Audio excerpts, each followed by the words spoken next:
The coffee shop smelled of burnt espresso and desperation. My desperation. I wiped down the counter for the 5th time that hour, my fingers raw from the sanitizer. The clock on the wall ticked mercilessly. 10 more minutes until my 12-hour shift ended. 10 more minutes until I could rush home to Lily, my 3-year-old daughter, and relieve Mrs. Patel from babysitting duties. The door chimed, and a gust of autumn air swept in, carrying with it the scent of expensive cologne, sandalwood, and something darker, more primal. I didn't look up immediately. Late-night customers were usually drunk college students or insomniacs seeking caffeine. Neither tipped well. "We're closing in 10 minutes, I said, still focused on a stubborn coffee stain. Silence. Then, the soft rustle of what could only be an obscenely expensive suit. I raised my eyes and felt my heart stutter. He stood there, tall, imposing, unnervingly still. His charcoal suit fit him with precision that spoke of a tailor who charged more than my monthly rent. Dark hair, styled with careless perfection, framed features that belonged in a Renaissance painting, all sharp angles and shadows. But it was his eyes that froze me in place. Gray, like storm clouds gathering on the horizon. They assessed me with the detached interest of a collector, appraising a new acquisition. He wasn't alone. 2 men flanked him, one by the door, another scanning the nearly empty cafe. Bodyguards. I'd seen enough movies to recognize the bulges beneath their jackets. Coffee, black. His voice was quiet, yet it filled the space between us. It wasn't a request. My hands trembled as I reached for a cup. For here or to go? Here. He moved to the corner table, the one with the best view of both the entrance and the back exit. Of course he did. I brought his coffee, setting it down without meeting his gaze. $2.50. He didn't touch the money I'd placed on the table. Instead, he slid a $100 bill toward me. Keep it. I can't break this. My voice sounded small, even to my own ears. A slight curve of his lips, not quite a smile. I didn't ask for change. I should have walked away then, should have taken the money and retreated behind my counter. Instead, I made the first of many mistakes. Why would you pay $100 for a $2 coffee? Those storm cloud eyes locked onto mine. Perhaps I'm paying for the company. The cafe closes in 5 minutes. Then we'd better make those 5 minutes count. He gestured to the chair across from him. Not an invitation, a command. I glanced at the clock, thought of Lily waiting at home, thought of the bills piling up, the rent past due, the electricity notice with its bold red warning. $100 would keep the lights on for another week. I sat. "What's your name?" he asked, not touching his coffee. "Emma." I didn't offer my last name. "Emma." He tested it on his tongue, as if tasting an exotic fruit. "You look tired, Emma." I straightened my spine. 12-hour shifts will do that, and yet you work them. Why? The same reason anyone works. I need the money. His gaze traveled over my face, lingering on the dark circles under my eyes, the chapped lips, the hair pulled back in a hasty ponytail. I resisted the urge to smooth down my coffee-stained apron. A single mother, I assume? It wasn't a question. My blood chilled.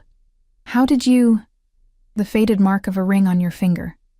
The way your eyes check the clock constantly. The formula stain on your sleeve that you tried to wash out." He spoke with quiet certainty. "A struggling single mother working double shifts in a coffee shop in this part of town. Life has not been kind to you, has it, Emma?" I stood abruptly. "We're closed now." He didn't move. "Sit down, Emma. I need to get home to my daughter." "Ah, yes. Your daughter." He sipped his coffee, grimaced slightly, then set it aside. "How old is she?" I shouldn't have answered. 3. A difficult age. They need so much attention. He studied me. "Who watches her while you're here? That's none of your business." Fear prickled along my spine. Everything in this neighborhood is my business. He leaned forward, just slightly, but his presence seemed to grow, filling the small cafe. "Including you and your daughter." The bodyguard by the door shifted, reminding me that we weren't alone. The remaining customer, an old man with a newspaper, hurriedly left money on his table and scurried out. "I don't even know who you are," I whispered. "No, you don't." He reached into his jacket, I flinched and produced a business card. Simple, cream-colored, with only a name embossed in dark ink. Alexander Vega. I didn't take the card. The name meant nothing to me, but the way he offered it suggested it should. "You're new to this area," he stated. I nodded reluctantly. 6 months. "That explains it." He placed the card on the table between us. "Take it, you'll need it someday." "I won't." But even as I said it, my fingers itched to grab it, to understand why this man commanded such an atmosphere of danger and power. Alexander Vega's phone buzzed. He checked it, his expression darkening. "Walk me out, Emma." It wasn't a request. My legs moved before my brain could protest. Outside, the night air hit me like a slap. A sleek black car idled at the curb, its engine a low, predatory purr. One bodyguard opened the rear door while the other scanned the street. "One last question, Emma." Alexander turned to me, his face half illuminated by the streetlight. "The father of your child, where is he?" The question knocked the wind from me. "Gone." "Dead?" "Just gone." I wrapped my arms around myself. He left when I told him I was pregnant. Something flashed in those gray eyes, a storm breaking. "His name?" "Why do you care?" "His name, Emma." The softness in his voice made it more frightening, not less. "I need to go home." His hand caught my wrist, not painfully, but with unmistakable strength. "Tell me his name," said the Mafia boss. And in that moment, the title crystallized in my mind with absolute certainty. "David," I whispered, the name like ash in my mouth. "David Mercer." Alexander released my wrist, his expression unreadable. "Go home to your daughter, Emma." He slipped another $100 bill into my apron pocket. "Find better work. This place is beneath you." I backed away, confusion mingling with fear. "I don't understand." "You will." He entered the car, but before the door closed, added, "Lock your doors tonight, Emma." The black car glided away, leaving me trembling on the sidewalk, clutching his business card without remembering when I'd picked it up. I ran all the way home. Mrs. Patel was asleep on my couch when I burst through the door, my chest heaving. She startled awake, her lined face creasing with concern. "Emma, what's wrong? You look like you've seen a ghost." I forced a smile. "Just didn't want to be late. How was Lily?" "An angel, as always." She gathered her things. "She's been asleep since 8. I paid Mrs. Patel, wincing as I handed over the last of my cash. Tomorrow's problem. I had enough worries tonight. After she left, I triple-checked the locks, then went to Lily's room. My daughter slept peacefully in her second-hand crib, her dark curls splayed against the pillow. I touched her cheek, soft as flower petals. "I'll keep you safe," I whispered, though from what, or whom, I wasn't sure. Sleep evaded me. I sat by the window of our tiny apartment, staring at Alexander Vega's card in the glow of the streetlight. No phone number, no company name, just a name and a presence that had filled the cafe like smoke, and he knew David's name now. Why did that terrify me so much? Morning came with harsh light, and the realization that I was late for my second job at the diner. I scrambled to get Lily ready, cursing under my breath as I dialed Mrs. Patel. "I'm so sorry, but can you take her again today? The diner called me in early and—" "Of course, dear." Her kind voice soothed my frayed nerves. "Bring her over." I dressed Lily in her warmest clothes. Autumn was turning bitter early this year, and hurried down the 4 flights of stairs to Mrs. Patel's apartment. The street was unusually quiet. Neighbors who normally nodded in greeting kept their heads down, hurrying to their destinations. An oppressive silence hung in the air, as if the entire block was holding its breath. As I approached Mrs. Patel's door, an elderly man who lived next door caught my arm. "Be careful, miss," he muttered, eyes darting around. "Something happened last night." My heart stuttered. "What do you mean?" He leaned closer. "The Vega family. They came through here after midnight. Every business on Marshall Street got a visit." His voice dropped even lower. "They say David Mercer was found in the river this morning." The world tilted beneath my feet. I clutched Lily tighter. "Who's David Mercer?" I asked, my voice hollow. The old man shrugged. "Some small-time drug dealer, from what I hear.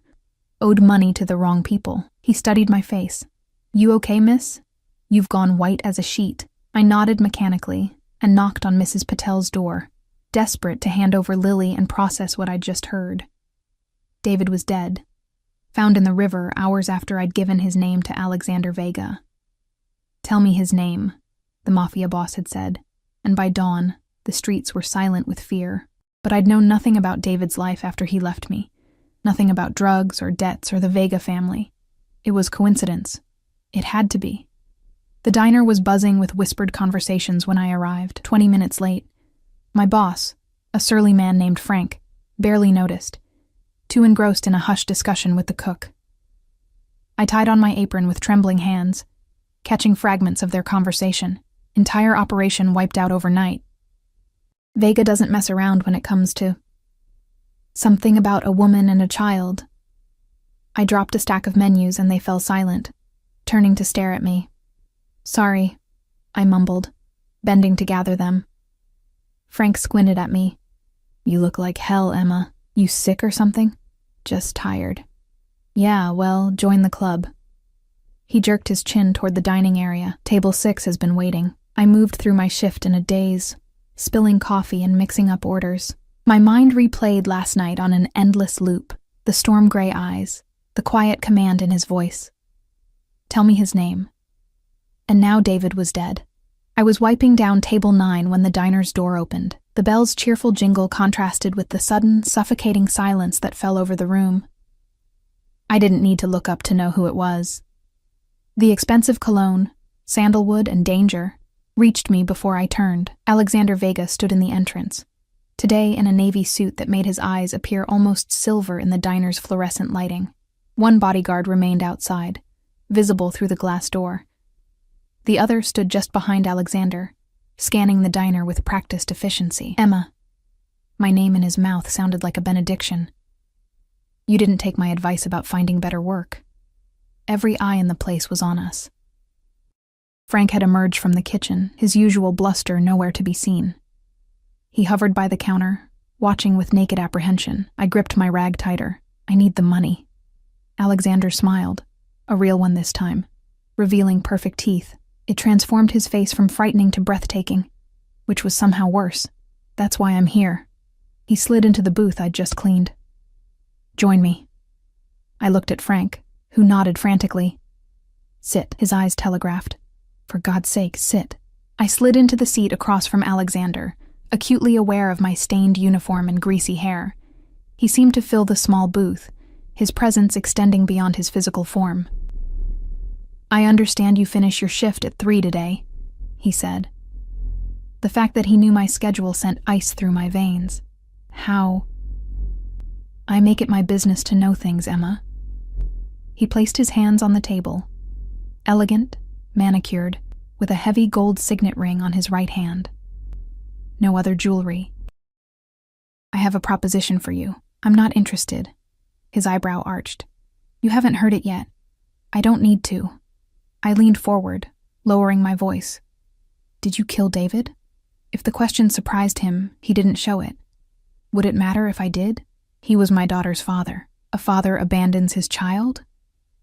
A dangerous edge crept into his voice. A man who leaves a pregnant woman to fend for herself is not a father. He's a coward. I couldn't argue with that, but still. "You had no right." "I had every right." His tone remained conversational, as if discussing the weather. "David Mercer stole from me, Emma. Not money, that I might have forgiven. He stole something far more precious." His gaze grew distant. "But that's not why I'm here. Why are you here?" "To offer you a job." He reached into his jacket and produced an envelope, sliding it across the table. "My sister's children need a tutor. English, primarily, but also general studies. She tells me you have a teaching degree." My blood froze. "How do you know that?" "As I said, I make it my business to know things." He tapped the envelope. "The position pays $5,000 a month. You'll work Monday through Friday, 9 to 2. That leaves your afternoons free for your daughter." $5,000 a month. More than triple what I made between the cafe and the diner. Enough to move to a better apartment. Enough for Lily to have new clothes, better food, maybe even preschool next year. It was too good to be true. Which meant it wasn't true. "What's the catch?" Alexander's lips quirked. "Smart girl." The catch is loyalty, Emma. Once you're in my family's employ, you belong to us. Your problems become our problems. Your daughter becomes our responsibility. Lily is my responsibility, of course, but she could have more. Security. Opportunities. His voice softened. A future beyond this. He gestured at the dingy diner. My throat tightened. Every parent's weakness, the promise of a better life for their child. Why me? You don't even know me. Alexander leaned back, studying me with those unnerving eyes. Let's just say I believe in cosmic balance. You were wronged by someone under my protection. I'm making amends. David worked for you? His expression hardened. David betrayed me and paid the price. He pushed the envelope closer. Don't make the same mistake. The threat hung in the air between us. I should have been terrified, and I was. But something else stirred beneath the fear. A reckless curiosity, a dangerous pull toward this man who could order a death as easily as ordering coffee. I need to think about it, I said finally. Of course. He stood, the movement fluid and graceful. You have until tomorrow morning. My driver will be outside your apartment at 8. He paused, then added, Bring Lily. My sister is eager to meet her. He left without waiting for my response, his bodyguard falling into step behind him. As the door closed, the diner erupted into whispers. Frank appeared at my side, his face ashen. What the hell was that about? I stared at the envelope, still unopened. I'm not sure. Do you know who that was? His voice cracked. That's Alexander Vega, the Alexander Vega. His family owns half the city, and the other half? I asked, already knowing the answer. They're too scared to admit they don't. I slipped the envelope into my pocket and returned to work, my mind reeling. By the time my shift ended, I'd made my decision. Not because I wanted to, but because I sensed I had no real choice. Alexander Vega had entered my life like a storm, and I was already caught in its vortex. As I walked to Mrs. Patel's to pick up Lily, I noticed how the streets remained unusually quiet. Shopkeepers watched from windows but didn't call out greetings. A police car rolled by slowly, the officer's eyes sliding over me with deliberate indifference. By dawn, the streets were silent with fear, and somehow, I was at the center of it all. I collected Lily from Mrs. Patel's apartment, forcing a smile as my daughter launched herself into my arms. Her small body felt warm against mine, her dark curls tickling my chin as she buried her face in my neck. "Mama missed you so much," I whispered, breathing in her baby shampoo scent. Mrs. Patel hovered nearby, her eyes troubled. "Emma, dear, is everything all right? There's been strange talk in the building today." I shifted Lily to my hip. "What kind of talk?" She lowered her voice, though we were alone in her apartment. "Men asking questions about you and Lily." She wrung her hands. I said nothing, of course, but people are frightened. My stomach clenched. Did these men say who they were? They didn't have to. She glanced nervously at her door. "The Vega name carries weight in this neighborhood. Always has." Her eyes searched mine. "What have you gotten yourself into, child?" "Nothing," I lied. "It's a misunderstanding." She didn't believe me. I could tell by the way her mouth pinched at the corners. But she nodded anyway. "Be careful, Emma. Those people..."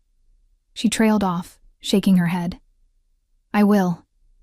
I hitched Lily higher on my hip. "Thank you for watching her." Outside, the autumn afternoon had turned bitter, wind whipping between the buildings. I hurried home, hyper-aware of eyes following our progress from behind curtains and blinds.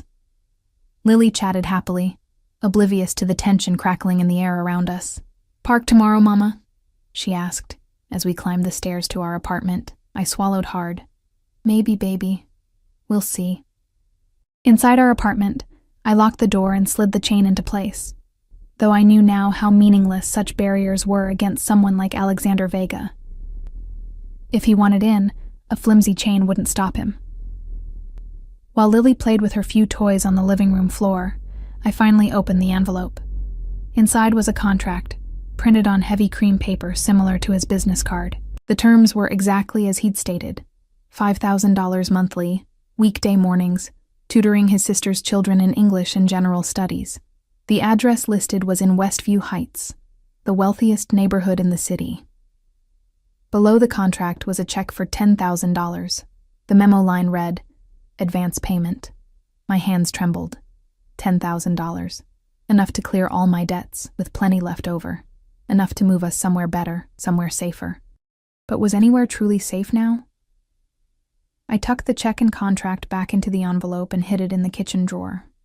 Later, after Lily was asleep, I'd think this through properly. Weigh my options, if I truly had any. That night, after tucking Lily in with a story about brave princesses who saved themselves, I sat at our small kitchen table with a cup of tea gone cold. The envelope lay before me like a ticking bomb. A soft knock at the door nearly stopped my heart. I froze, listening. Not the sharp rap of police or the heavy pounding of someone trying to break in. Just a gentle, almost hesitant tap. "Emma, it's Mrs. Patel." Relief washed over me as I unbolted the door. But the expression on my elderly neighbor's face sent fresh fear coursing through me. "What's wrong?" She glanced nervously down the hallway. "There's a woman here to see you. She's waiting in my apartment. Says she's Alexandra Vega." "Alexandra?" "Alexander's sister, Mrs." Patel twisted her hands in her shawl. "She asked to speak with you privately. I told her you might be asleep, but she insisted it's important." I glanced back at Lily's door. "I can't leave Lily alone. She's welcome to join us." A new voice, smooth and cultured, with the barest hint of an accent. Alexandra Vega stood in the hallway, elegant in a charcoal pantsuit that probably cost more than 6 months of my rent. Unlike her brother, whose presence filled a room with tension, she carried herself with quiet dignity. Her dark hair was pulled back in a sleek chignon, emphasizing high cheekbones and eyes the same stormy gray as Alexander's. "I apologize for the late hour." She extended her hand. "Alexandra Vega, you must be Emma." I shook her hand automatically, noting the coolness of her fingers and the perfect manicure. "How did you find me?" A slight smile. "My brother mentioned he'd offered you a position tutoring my children." No explanation of how she'd gotten my address, which meant Alexander had shared it with her. The thought sent a chill down my spine. Mrs. Patel cleared her throat. "I'll leave you ladies to talk. Emma, you know where to find me if you need anything." The warning in her eyes was clear. After she retreated to her apartment, Alexandra turned to me expectantly. "May I come in?" Every instinct screamed no, but I stepped aside. She entered my apartment, her gaze taking in the second-hand furniture, the water stains on the ceiling, the patched curtains. I felt heat rise to my cheeks. "Would you like some tea?" I offered, desperate to break the silence. "No, thank you." She remained standing. "I won't take much of your time. I came to discuss my brother's offer." I crossed my arms. "I haven't decided yet."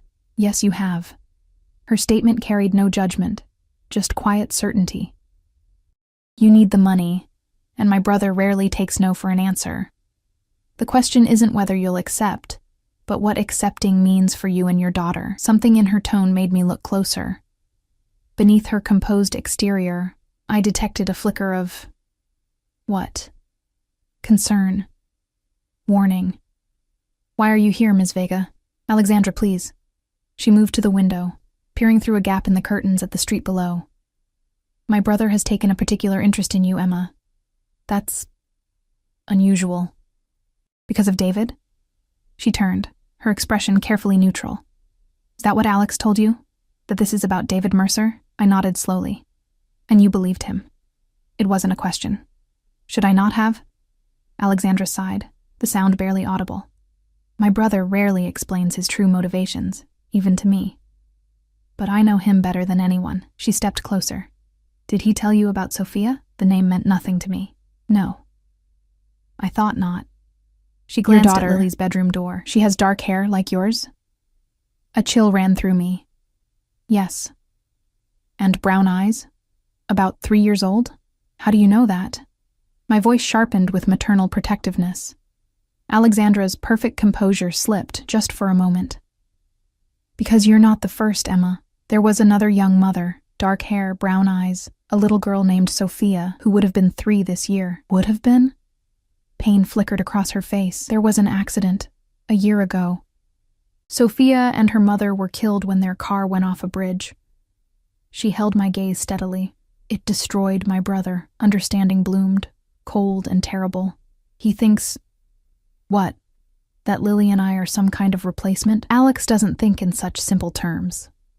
Alexandra moved to the couch and finally sat, smoothing her pants with an automatic gesture. My brother lost someone he loved deeply. Now he's found someone who reminds him of her. In his mind, it's fate. A second chance. That's insane, I whispered. My brother is many things. Ruthless, brilliant, powerful. Her voice softened. But since losing Sophia, there's been an instability to him, a desperation. And David? Where does he fit into this? Her eyes hardened. David Mercer worked for our family for years. He was there the night of the accident. He was supposed to be driving them home. The pieces clicked together, forming a picture too terrible to contemplate. David was responsible for their deaths? That's what Alex believes. She straightened her already perfect posture. Whether it's true or not is irrelevant now. Because David is dead. The words tasted like ash. Yes. No pretense of innocence or denial. And now, my brother has found you. A single mother abandoned by David Mercer, with a dark-haired daughter the same age Sophia would have been. She leaned forward. Do you understand what I'm telling you, Emma? I did. And the knowledge made me sick with fear. This wasn't about a tutoring job. This wasn't even about revenge against David. This was about obsession, replacement. A man so powerful he could reshape reality to heal his broken heart. What should I do? My voice was barely audible. Alexandra stood. Accept the position. Come to my house tomorrow. Meet my children. She reached into her purse and extracted a business card similar to her brother's, but with a phone number. If you ever feel unsafe, if Alex ever becomes too much, call me, directly, no matter the hour. She moved toward the door, then paused. One more thing, Emma.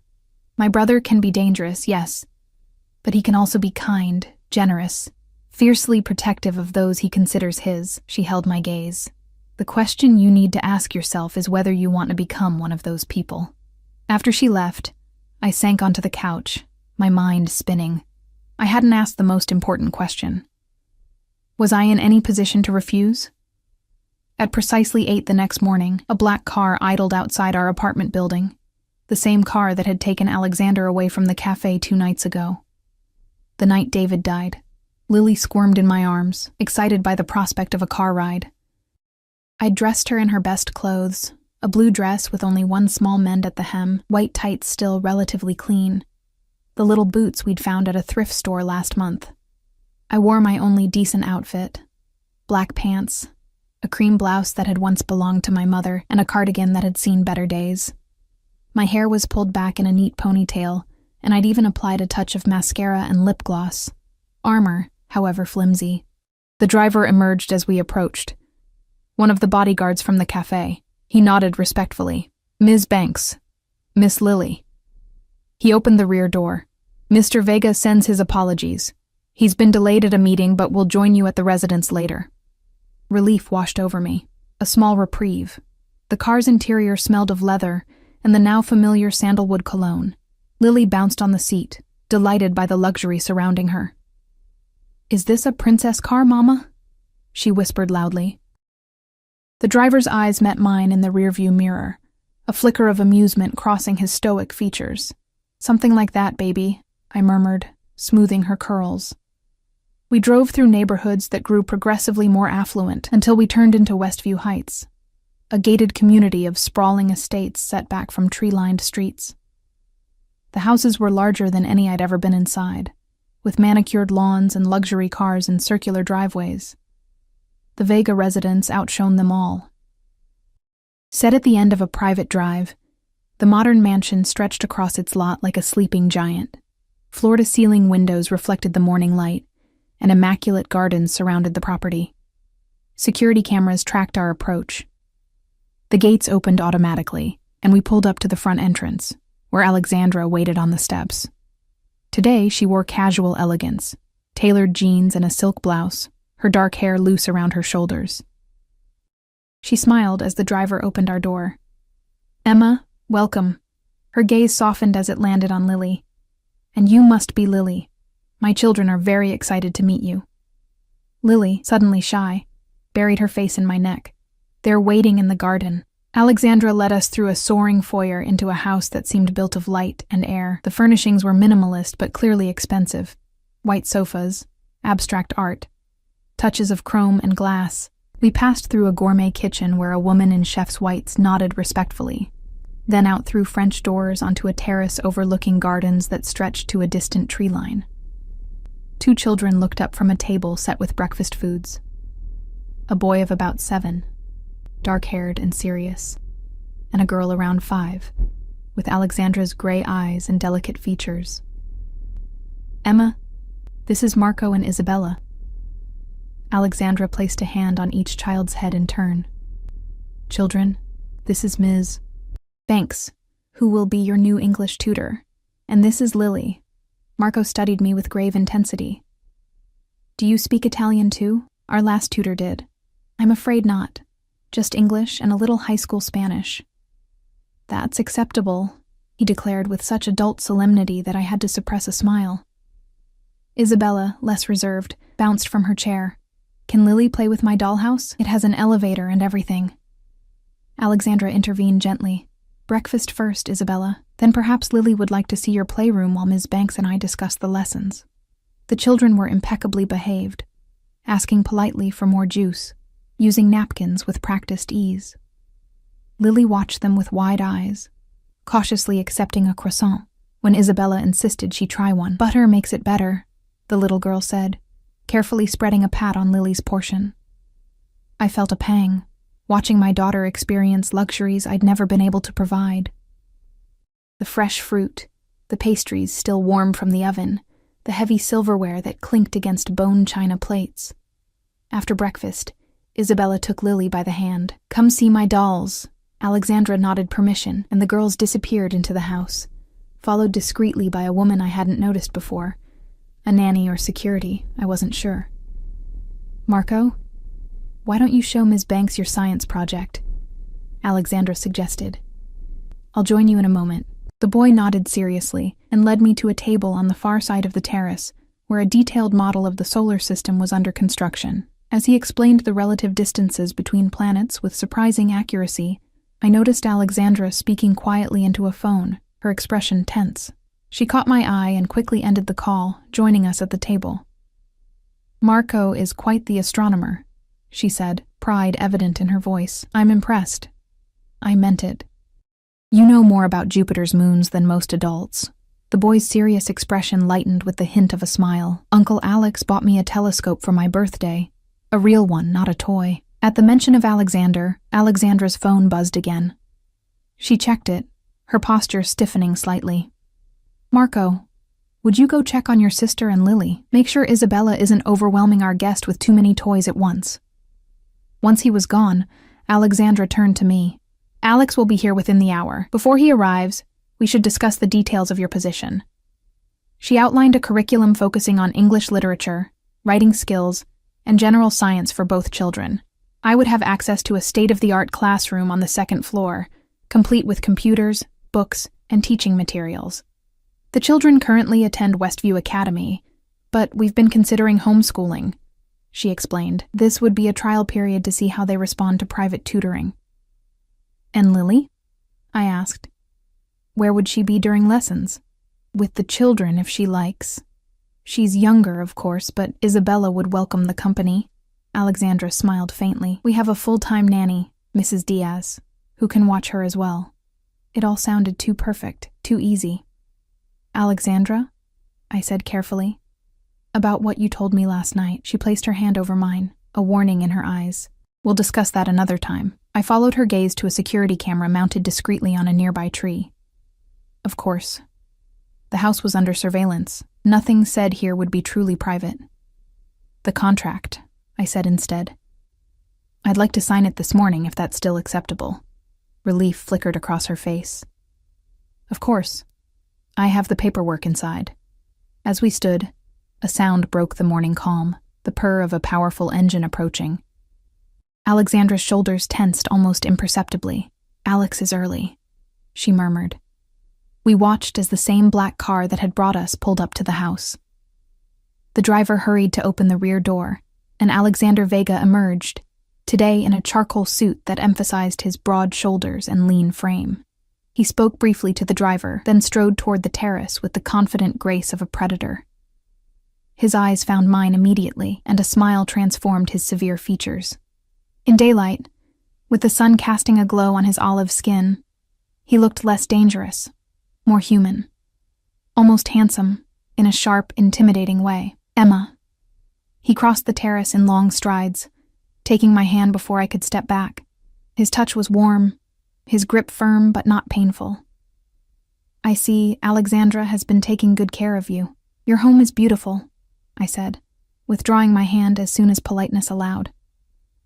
"Our home," he corrected, "now that you're joining our family." The possessive undercurrent in his voice raised gooseflesh on my arms.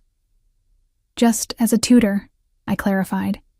His smile didn't falter, but something in his eyes hardened.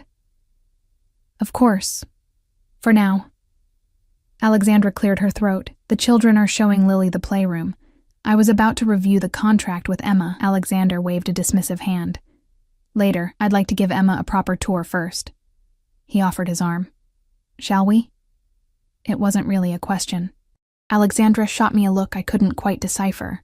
Warning or reassurance, I wasn't sure. I placed my hand lightly on Alexander's arm, feeling the expensive fabric of his suit and the hard muscle beneath. He led me back through the French doors into the house, and I felt, with each step, the cage door swinging shut behind me. Alexander guided me through his mansion with the quiet pride of someone showcasing not just property, but legacy. Each room told a story of power accumulated over generations, from the antique Italian furniture to the original artwork by masters whose names I recognized from art history classes in college.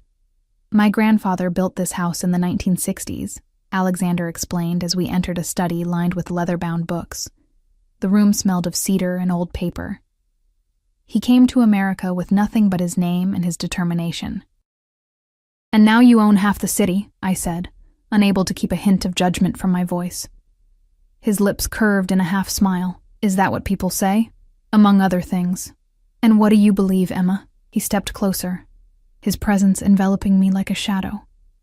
"Am I the monster the newspapers make me out to be?" I thought of David, found in the river. Of the streets silent with fear after the Vega name was whispered. I think monsters rarely see themselves as such. Instead of anger, my words sparked something like approval in his eyes. "Clever girl." He gestured to the bookshelves. "You'll find the children well prepared for their English lessons. Marco reads at a high school level already, and Isabella has a gift for storytelling." The casual shift in conversation left me disoriented. One moment discussing his family's power, the next, his niece's aptitude for creative writing, as if both subjects carried equal weight. "They seem very bright," I agreed cautiously. "They are." Pride warmed his voice. "They deserve the best education, the best of everything." "Is that why you chose me? Because I'm the best?" I couldn't keep the skepticism from my tone. Alexander turned to face me fully, his gray eyes intense. "I chose you because you're exactly what they need, what we all need." The statement hung between us, loaded with implications I wasn't ready to face. Before I could respond, he continued the tour, leading me upstairs to a bright, airy room outfitted as a classroom. Floor-to-ceiling windows overlooked the gardens, and bookshelves lined one wall. A large table occupied the center, with 4 chairs. 2 child-sized, 2 adult. "Your domain," Alexander announced.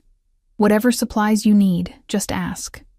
The classroom was a teacher's dream, the kind of space I'd imagined during long nights studying for my education degree, before life had taken unexpected turns, before David, before Lily, before my teaching career had ended before it began. "It's perfect," I admitted. "I want you to be comfortable here, Emma." Alexander's voice softened. "I want you to feel at home. This isn't my home." The words slipped out before I could stop them. His expression darkened momentarily, then cleared. Not yet, but it could be. A child's laughter, Lily's laughter, echoed from down the hallway, breaking the tension. Alexander's face transformed at the sound, something raw and vulnerable flashing in his eyes before he masked it. "Shall we see what the children are up to?" he suggested, his tone deliberately light. We found them in a playroom that could have been featured in a luxury magazine. Toys that would have cost me months of salary were arranged on shelves and in bins. A miniature kitchen, a train table, a dollhouse taller than Lily herself. In the center of it all, Isabella and Lily sat cross-legged on a plush carpet, sharing a picture book, while Marco constructed something complex with building blocks nearby. Lily looked up as we entered, her face brightening. "Mama, look at all the toys." My heart contracted painfully. Already she was enchanted by this world so far removed from our cramped apartment, with its second-hand furniture and carefully mended clothes. "I see, baby. Are you having fun with Isabella?" She nodded enthusiastically. "She's teaching me Italian," Isabella beamed. "She's very smart, Ms. Banks. She already knows gatto means cat, and cane means dog." Alexander watched this exchange with an expression I couldn't read. Something between satisfaction and longing. He knelt beside the girls, his imposing presence somehow softening as he reached their level. "Buongiorno, principes," he said gently. Isabella threw her arms around his neck. "Uncle Alex, will you stay for lunch today, please?" "Of course." He ruffled her hair affectionately, then turned to Lily, who regarded him with curious wariness. "And what about you, little one? Would you like me to stay for lunch?" Lily looked to me for guidance. I forced a smile. "Mr. Vega is being very kind to let us visit his beautiful house today." Alexander's jaw tightened, almost imperceptibly at my choice of words. "Actually," he said, standing, "I was hoping you and Lily might join us for dinner as well. There's someone I'd like you to meet." Before I could formulate a response, Alexandra appeared in the doorway. "There you are. Emma, if you have a moment, I'd like to finalize the paperwork before lunch." Alexander straightened, smoothing his suit jacket. "Of course. Business first."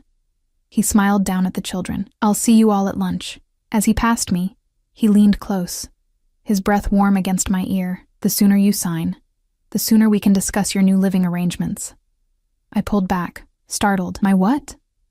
But he was already walking away, leaving me to follow Alexandra to a small office adjacent to the playroom. She closed the door behind us, her expression tight. "You need to be careful around my brother, Emma." "So you've said." I sank into a chair across from her desk. What did he mean about living arrangements? Alexandra sighed, taking her own seat. "Alex believes your current apartment is unsuitable. He wants to relocate you and Lily to a property he owns near here." "That wasn't part of our agreement." "I know, and I've told him as much." She slid the contract across the desk. "This agreement is exactly what we discussed. Tutoring position, salary, hours. Nothing about housing or other entanglements." I scanned the document carefully. The terms were straightforward and generous, even more generous than Alexander had initially proposed. $6,000 a month, not $5,000.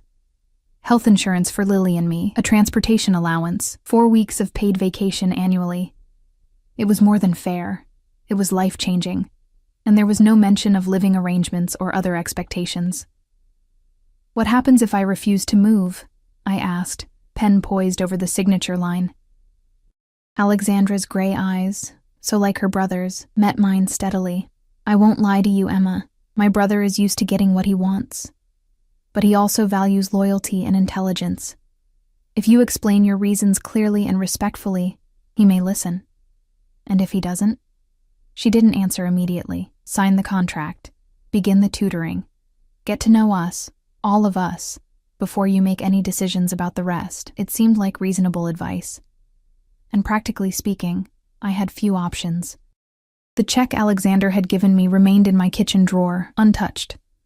But the reality of my financial situation hadn't changed. I needed this job. I signed the contract. Alexandra nodded, looking relieved.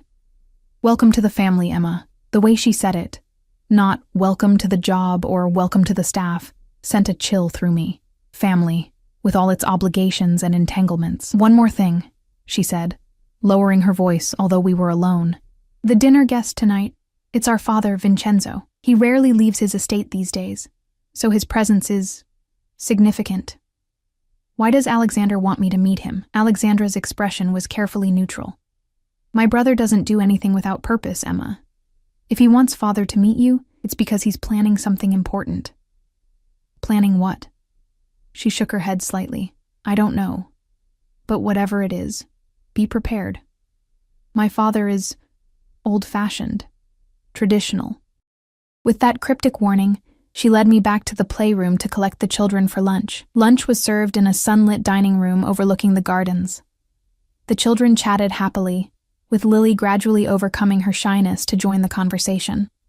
I watched her transform from my cautious little girl to an animated chatterbox, her eyes bright with excitement as she described her favorite stuffed animal to Isabella. Alexander sat at the head of the table, occasionally interjecting but mostly observing. His gaze lingered on Lily with an intensity that made my maternal instincts flare, yet there was nothing overtly threatening in his manner, just that strange, hungry attention, as if memorizing every detail of her.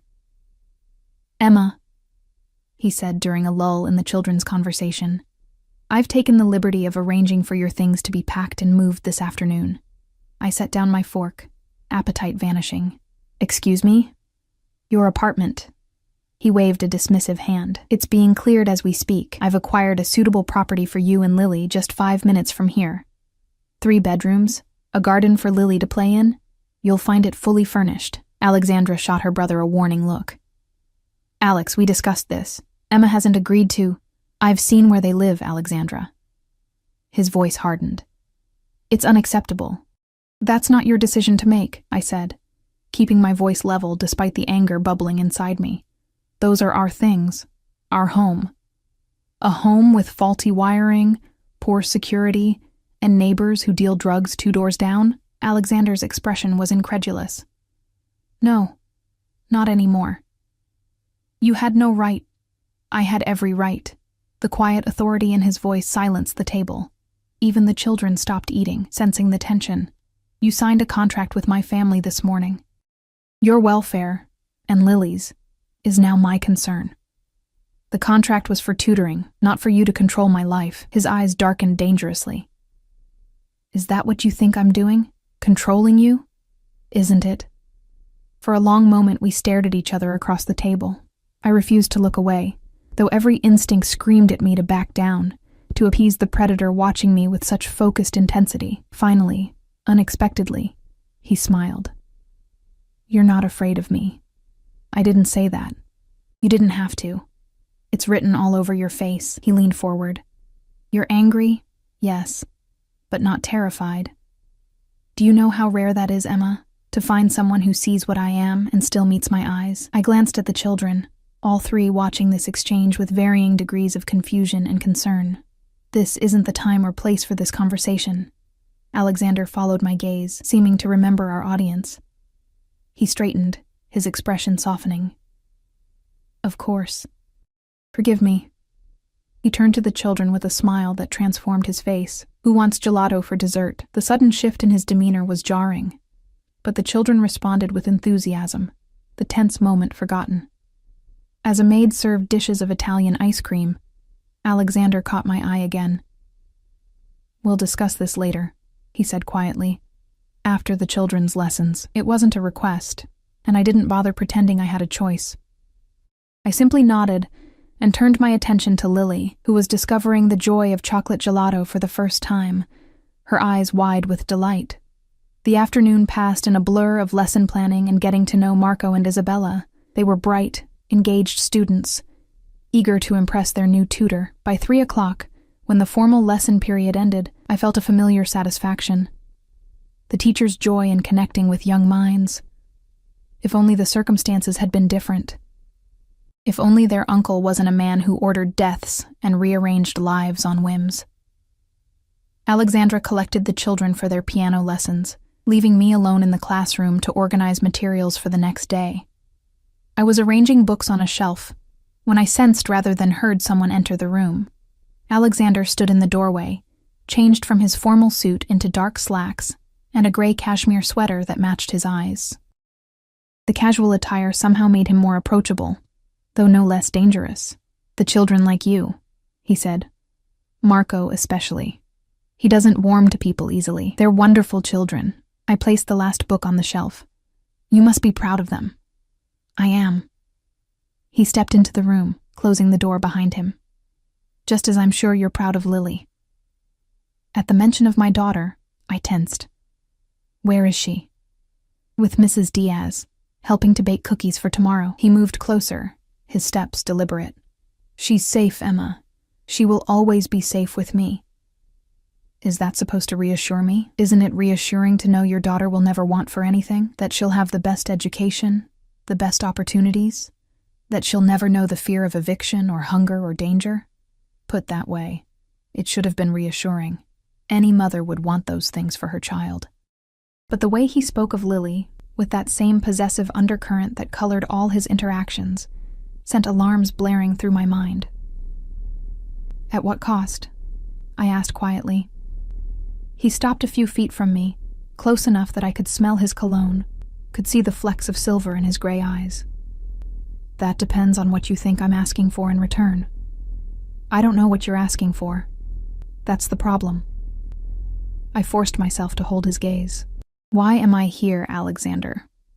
"Really?" For a moment he was silent, studying me with an intensity that made my skin prickle. Then he said, "Do you believe in fate, Emma?" The question caught me off guard. No. I didn't either. Until a year ago. He turned toward the window, gazing out at the garden where shadows were beginning to lengthen with the afternoon sun. "I lost someone precious to me, Sophia," I said softly. He stiffened, then turned back to me, his expression suddenly guarded. "Alexandra told you. She thought I should know why you were so interested in Lily and me. And what exactly did my sister tell you?" I chose my words carefully, that you cared deeply for a woman and her daughter, that they died in an accident, that David was somehow involved. His jaw tightened at the mention of David. Involved? He was responsible. He was driving that night, drunk, showing off a car that wasn't his. His voice remained controlled, but vibrated with suppressed rage. "He walked away without a scratch while Sophia and her mother drowned. I'm sorry," I said, and meant it. Whatever else Alexander Vega might be, his grief was real. "Are you?" He stepped closer. "You loved him once, didn't you? The man who abandoned you when you needed him most." I thought I did. I wrapped my arms around myself. I was young and stupid. And now? Now I know better than to trust easily. A ghost of a smile touched his lips. "Yet here you are, in my home, accepting my offer. Because I need the money," I said bluntly. "Because I'll do whatever it takes to give Lily a better life. Whatever it takes." He raised an eyebrow. "Careful, Emma. Such declarations are dangerous around men like me. Why? What exactly do you want from us?" He reached out, his fingers brushing a strand of hair from my face. I forced myself not to flinch, not to show how his touch sent electricity arcing through me. Not entirely unpleasant, which terrified me more than the touch itself. "I want to keep you safe," he said softly. "Both of you." "Why us?" "Because I remind you of her? Because Lily reminds you of Sophia?" Something flashed in his eyes. Pain or anger, I couldn't tell. "Is that what Alexandra told you? That you're just a replacement?" "Aren't we?" His hand dropped to his side. "No. You're not a replacement, Emma. You're a second chance." "A second chance at what?" Before he could answer, a knock at the door interrupted us. A man in a dark suit, another bodyguard, entered after Alexander's curt, "Come in." "Sir, Mr. Vega has arrived." Alexander's demeanor shifted instantly, the vulnerability vanishing behind a mask of controlled authority. "Tell him I'll be down shortly." To me, he added, "We need to finish this conversation, but it will have to wait." My father doesn't like to be kept waiting. As we left the classroom, he placed his hand at the small of my back, a proprietary gesture that sent both warning and heat through my body. I stepped slightly away, and he let his hand fall, but the small smile playing at his lips told me he'd noted my reaction. We descended the sweeping staircase to the foyer, where a man in his 70s waited, leaning on an ornate cane. Vincenzo Vega had the weathered dignity of an old lion, silver hair swept back from a face lined with age, but still handsome, with the same sharp features as his son. His suit was impeccably tailored, and a heavy gold ring gleamed on his right hand, a match to Alexander's. Alexandra stood beside him, her posture perfect, but tension visible in the set of her shoulders. The children were nowhere in sight, sent away for this meeting, I realized. And Lily was still with Mrs. Diaz, separated from me as I faced the patriarch of the Vega family. "Father," Alexander greeted him with obvious respect. "May I present Emma Banks, the children's new tutor?" Vincenzo's dark eyes, sharper than his age would suggest, assessed me with calculating precision. "So this is the young woman you've been telling me about." I extended my hand, summoning the poise I'd learned in my teaching program. "It's a pleasure to meet you, Mr. Vega." He took my hand in his weathered one, his grip surprisingly strong. "Italian blood?" he asked, still studying my features. "On my grandmother's side," I answered, startled by the question. He nodded, apparently satisfied. "Good stock." "And the child?" A chill ran through me at the clinical way he referred to Lily. "My daughter is 3. Bring her," he commanded, releasing my hand and turning to his son. "I want to see her." Alexander nodded to the bodyguard, who immediately left to fetch Lily. The silent efficiency with which his order was carried out spoke volumes about the power dynamics in this house. "Father, Emma has just signed the tutoring contract this morning," Alexandra interjected smoothly. "Perhaps we should give her time to settle into her role before—" "Basta," Vincenzo cut her off with a sharp gesture. "Your brother has made his intentions clear. I want to see what all the fuss is about." "Intentions?" I glanced at Alexander, who remained impassive, revealing nothing. A moment later, Lily appeared, led by Mrs. Diaz. My daughter's face lit up when she saw me, and she broke free to run to my side. I lifted her into my arms, holding her tight against me. Vincenzo approached us slowly, his cane tapping against the marble floor. He stopped directly in front of us, his gaze now fixed on Lily. "What is your name? Piccola?" he asked, his voice gentler than before. Lily, never shy for long, answered clearly. "Lily Banks. I'm 3.5. A smile creased the old man's face. 3.5 is a very important age. He reached into his pocket and produced a small gold bracelet. "In my family, we give gifts to important people when we meet them for the first time." I tensed as he held out the bracelet to Lily. "That's very kind, but let her have it, Emma," Alexander said quietly. The command in his tone was unmistakable. Vincenzo fastened the delicate chain around Lily's small wrist. It was beautiful, and undoubtedly worth more than everything I owned combined. "Thank you," Lily said, admiring the way the gold caught the light. Vincenzo nodded, satisfied, then turned to his son. "Your office, Alessandro, now." To me, he added, "You will join us for dinner, Miss Banks? 7 o'clock, formal attire." With that, he turned and walked toward the back of the house, his cane striking a rhythm against the floor. Alexander squeezed my shoulder briefly. "Mrs. Diaz will show you to your room so you can prepare for dinner." "My room?" I thought. "We'll discuss living arrangements later, as promised, but tonight, you and Lily will stay here." His tone brooked no argument. "Alexandra will help you find something suitable to wear." Before I could protest, he followed his father, leaving me standing in the foyer with Lily in my arms, the gold bracelet glinting at her wrist like a shackle. Mrs. Diaz led us upstairs to a guest suite that rivaled any luxury hotel I'd ever seen pictures of. A king-size bed dominated the main room, with French doors opening onto a private balcony. The adjoining bathroom featured a marble shower and a soaking tub large enough to swim in. Connected to the main bedroom was a smaller room with a child's bed, already made up with princess-themed bedding. "They were expecting us to stay," I murmured, taking in the details. Children's books on a shelf, a stuffed bear propped against the pillows, even a small robe hanging in the bathroom emblazoned with a cursive L. "Mr. Vega had the room prepared this morning," Mrs. Diaz confirmed, her tone respectful but warm. "Is there anything you need, Ms. Banks?" I glanced at Lily, who was already exploring the child's room with wide-eyed wonder. "I don't even have a toothbrush. All our things are in the closet, Ms. Banks." She opened a door to reveal a walk-in closet filled with clothing. Women's on one side, children's on the other. Mr. Vega took the liberty of having some essentials brought in. "I believe you'll find everything you need." I stepped into the closet, stunned. Dresses, blouses, slacks, all in my size, many with designer labels still attached.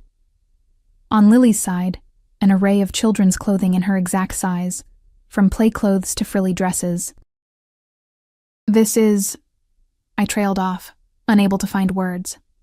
"Mr. Vega is very thorough," Mrs. Diaz said diplomatically. "For tonight's dinner, he suggested the blue dress." She indicated a midnight blue cocktail dress hanging separately. "Ms. Alexandra will be up shortly to help with accessories." After she left, I sank onto the edge of the bed, my mind reeling. The speed with which Alexander had insinuated himself into our lives was terrifying. In just 3 days, he'd investigated my background, offered me a job, had my apartment packed up, and installed us in his family home, complete with a wardrobe neither Lily nor I could have afforded in a lifetime. And somewhere in this opulent prison, Alexander and his father were discussing their intentions regarding us. Lily appeared in the doorway of her room, hugging the teddy bear to her chest. "Mama, can I keep him? His name is Bruno." I forced a smile. "Of course, baby." I patted the bed beside me. "Come sit with Mama for a minute. We need to talk." She climbed up, still clutching the bear. I gently took her small hand, examining the gold bracelet that now circled her wrist.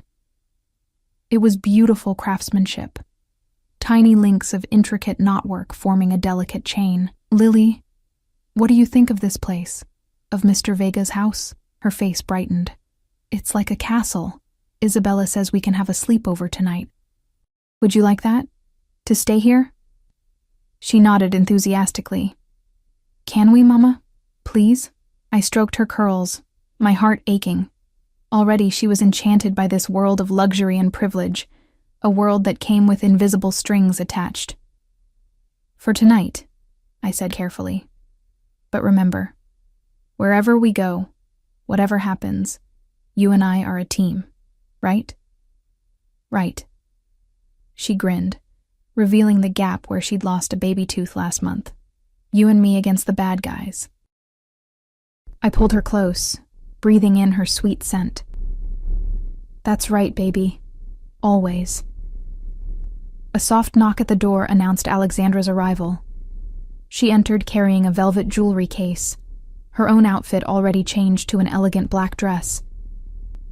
"I thought you might need these," she said, opening the case to reveal a sapphire pendant and matching earrings. "They'll complement the blue dress." "I can't accept—" "Yes, you can." She cut me off gently but firmly.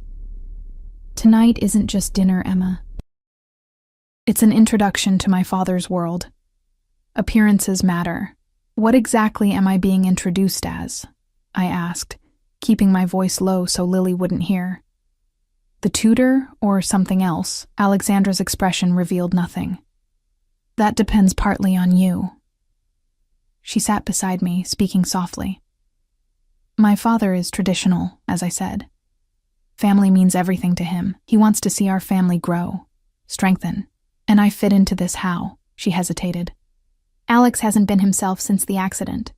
He's been lost until he found you. Because I look like her? Because Lily reminds him of Sophia?" At first, perhaps. Alexandra's gray eyes, so like her brother's, held mine steadily. "But it's more than that now. He sees something in you, Emma, something that's been missing from our family for a long time." "What?" "Courage." She smiled faintly. "You stand up to him. Few people do." I thought of our confrontation at lunch, how Alexander had seemed almost pleased by my defiance. "That's not courage. It's desperation. Call it what you will." Alexandra stood. "Mrs. Diaz will watch Lily while we're at dinner. You should start getting ready. My father dislikes tardiness almost as much as he dislikes disrespect." After she left, I showered in the luxurious bathroom, trying to gather my thoughts under the cascade of hot water. My situation felt increasingly surreal, trapped in a gilded cage by a man whose intentions remained opaque. Was this about replacing his lost love? Creating a ready-made family, or something darker, more possessive? And what would happen if I refused to play along? As I slipped into the blue dress, which fit as if it had been tailored specifically for me, I caught my reflection in the full-length mirror. The woman staring back seemed like a stranger, elegantly dressed, sapphires at her throat and ears, hair arranged in soft waves instead of my usual practical ponytail. I looked like I belonged in this world. The thought terrified me. Mrs. Diaz arrived to stay with Lily, who was already engrossed in a new picture book, and barely noticed my departure. I followed Alexandra down the grand staircase to a formal dining room I hadn't seen before. The space was impressive. A long table that could seat 20. Crystal chandeliers casting warm light over polished wood and fine china. But only 4 places were set. At one end of the table where Vincenzo and Alexander already waited. Both men stood as we entered. Alexander's gaze swept over me, lingering with unmistakable appreciation. He wore a tailored black suit that emphasized his broad shoulders and lean strength. For a moment, I allowed myself to acknowledge what I'd been denying. He was dangerously attractive, and some treacherous part of me responded to that danger. "You look beautiful," he said quietly, as he held my chair. I didn't respond, but felt heat rise to my cheeks as I took my seat across from Alexandra, with Alexander to my right and Vincenzo at the head of the table. Dinner was served by silent, efficient staff, course after course of Italian cuisine more exquisite than anything I'd ever tasted. Wine flowed freely, though I barely touched mine, wanting to keep my wits sharp. The conversation remained surprisingly normal at first. The children's education, current events, Alexandra's charity work. Vincenzo asked pointed questions about my background, my education, my family. I answered honestly, but carefully, acutely aware of the undercurrents flowing beneath this seemingly civilized dinner. It wasn't until dessert was served, a delicate tiramisu, that Vincenzo finally addressed the elephant in the room. "So, Ms. Banks," he said, his accent more pronounced after several glasses of wine, "my son tells me you've accepted the position of tutor to Alexandra's children." "Yes, sir." "And you understand what that means? To be employed by our family?" I set down my fork. "I understand that it's a teaching position with generous compensation." Vincenzo's lips twitched, almost amused. "Is that all you think it is?" I glanced at Alexander, whose expression remained carefully neutral. "What else should it be?" The old man leaned forward, his dark eyes sharp. "Our family does not hire employees, Ms. Banks. We adopt them. When you work for the Vegas, you become one of us, protected, valued." His gaze hardened. "And bound by certain obligations." "What kind of obligations?" "Loyalty," Alexander interjected smoothly. "Discretion." "And obedience," Vincenzo added, with a pointed look at his son. Something Alessandro would do well to remember. Tension crackled between father and son, some unspoken disagreement hovering just below the surface. "I agreed to teach the children," I said carefully. "I didn't agree to anything else." Vincenzo's weathered hand closed around his wineglass. "Yet here you sit, wearing jewelry worth more than you'd earn in a year. Your daughter upstairs wearing a gold bracelet that has been in our family for generations." His tone remained pleasant, but steel underlay the words. "Actions speak louder than contracts, Ms. Banks." My throat tightened. The bracelet was a gift. I didn't realize. "In our tradition," Vincenzo continued as if I hadn't spoken, "such gifts are not given lightly. They signify intention, commitment." "Father," Alexander's voice carried a warning, "we agreed to take this slowly. At my age, slowly is a luxury I cannot afford." Vincenzo turned his penetrating gaze back to me. "My son has chosen you, Ms. Banks. He believes you and your daughter can heal the wound left by tragedy. I am inclined to support his choice, provided you understand what joining our family truly means." The implication struck me like a physical blow. "Joining your family? I thought we were discussing a tutoring position." That was just the beginning. Alexander's voice was soft, but his eyes burned with intensity. "You know that, Emma. You've known since the moment we met." I stood abruptly, my chair scraping against the hardwood floor. I need some air. Without waiting for permission, I walked out of the dining room and through the French doors that led to the terrace. The night air was cool against my flushed skin, the gardens below shrouded in darkness, save for strategic landscape lighting that illuminated pathways and architectural features. I gripped the stone balustrade, trying to calm my racing heart. The situation was spiraling beyond my control. Had been from the moment Alexander walked into that coffee shop. Footsteps sounded behind me. I didn't turn, knowing who it would be. "You frightened her." Alexandra's voice was accusatory. "Both of you. She needs to understand what's at stake." Alexander came to stand beside me, close enough that I could feel his warmth but not touching. "What is at stake, exactly?" I asked, still staring out at the darkened gardens. "Because from where I'm standing, it seems like you're offering me a choice between a gilded cage and—" I trailed off, the unspoken alternative hanging in the air between us. "Is that what you think?" Something like genuine hurt colored his tone. "That I'm threatening you, aren't you?" He sighed, running a hand through his immaculate hair, the first sign of dishevelment I'd seen from him. "I want to protect you, Emma, you and Lily both." "From what?" "From the life you were living, from struggle and want and fear."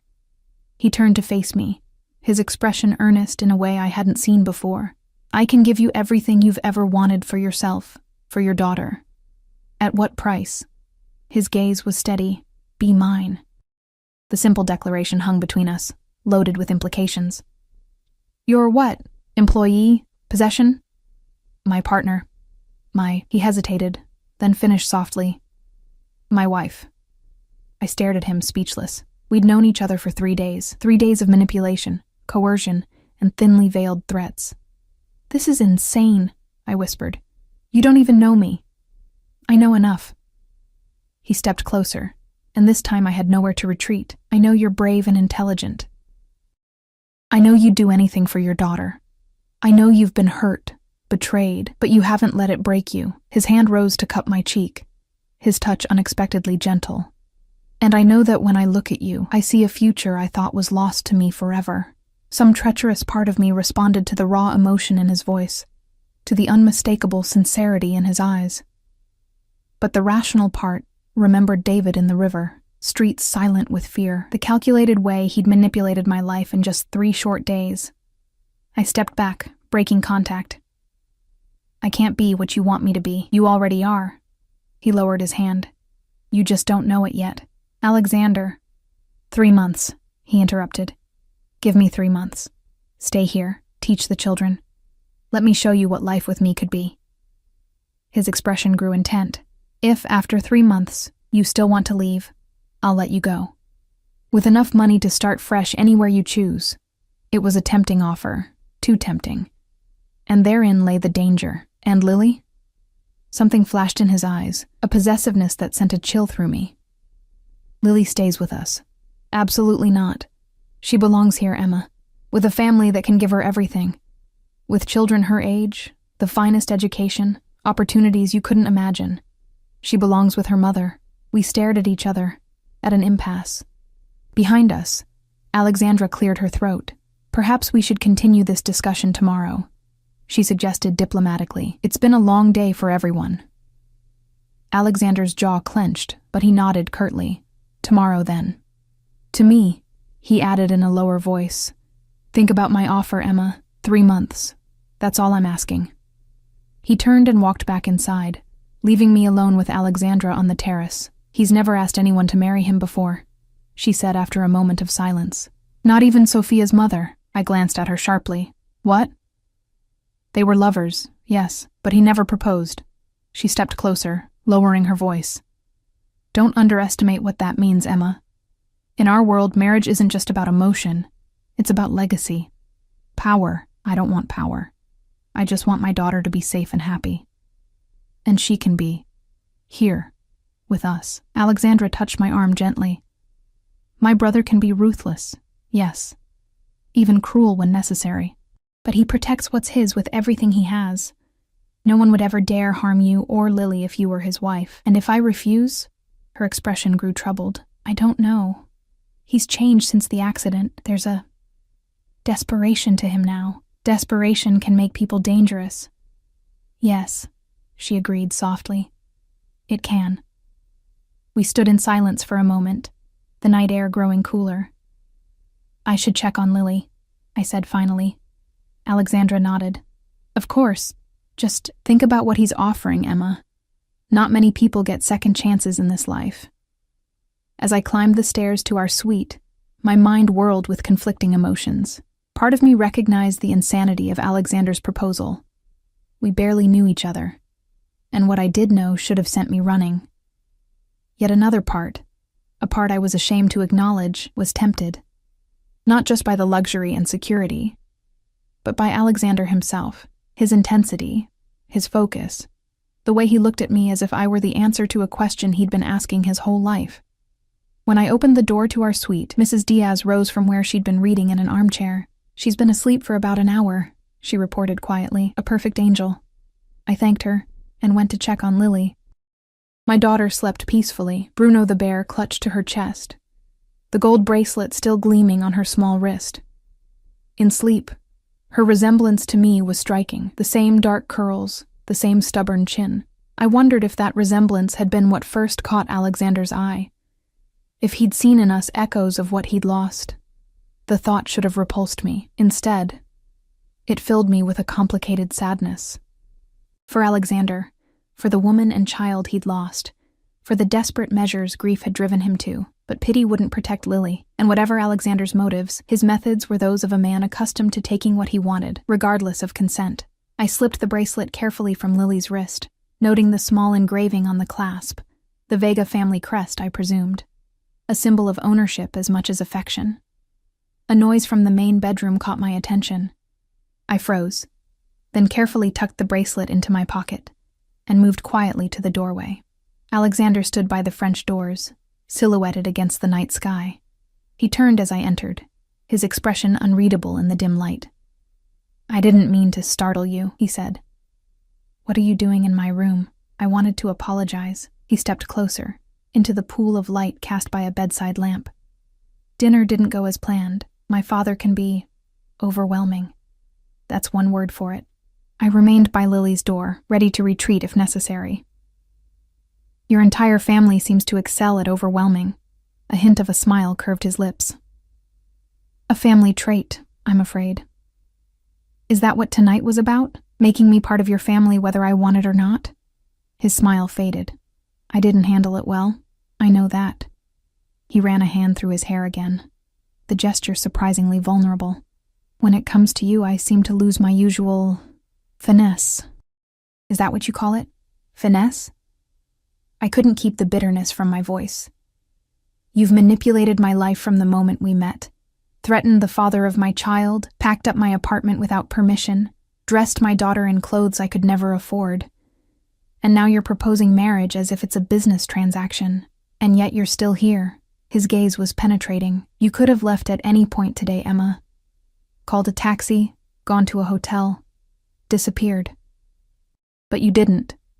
He was right, and we both knew it. I could have left, should have left, but something had kept me here. Curiosity, fear, or something more unsettling, an attraction to this dangerous man who saw in me something worth pursuing at any cost. I stayed for Lily, I said, the half-truth bitter on my tongue. She was happy today, happier than I've seen her in months. Alexander moved closer, stopping a few feet away. And what about you, Emma? What would make you happy?